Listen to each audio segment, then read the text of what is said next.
Iran ആണവരാജ്യമായി മാറുമോ? ലോകം മുഴുവൻ ഉയരുന്ന ചോദ്യമാണിത്. ഇസ്രയേലുമായി നേരിട്ടുള്ള പോരാട്ടത്തിലുമാണ് ഇറാൻ. ഭരണസ്ഥിരതയില്ലാത്ത രാജ്യമെന്ന ഖ്യാതിയും ഇറാന് തന്നെ.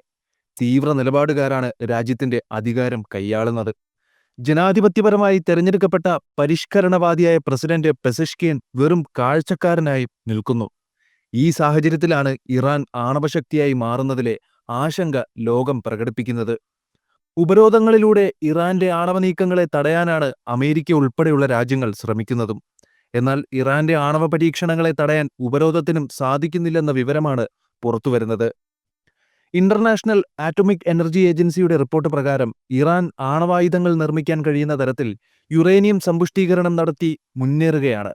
വെപ്പൺസ് ഗ്രേഡ് യുറേനിയം അഥവാ ആണവായുധ നിർമ്മാണത്തിനായുള്ള യുറേനിയം സമ്പുഷ്ടീകരണത്തിന്റെ അരികിൽ ഇറാൻ എത്തിയിരിക്കുന്നു എന്ന വിവരമാണ് പുറത്തുവരുന്നത്.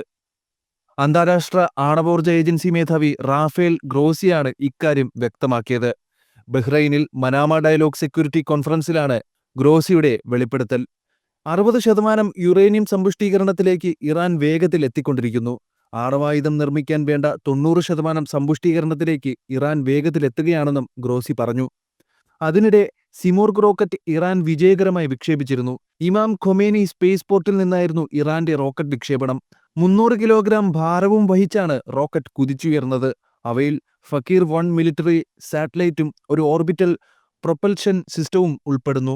ഇറാന്റെ ബഹിരാകാശ പദ്ധതിയിൽ ഏറ്റവും ഉയർന്ന പേലോഡാണിത്. മാത്രമല്ല, ആദ്യമായാണ് സിവിലിയൻ സ്പേസ് പ്രോഗ്രാമിനൊപ്പം മിലിറ്ററി പേലോഡ് കൂടി വഹിക്കുന്നത്.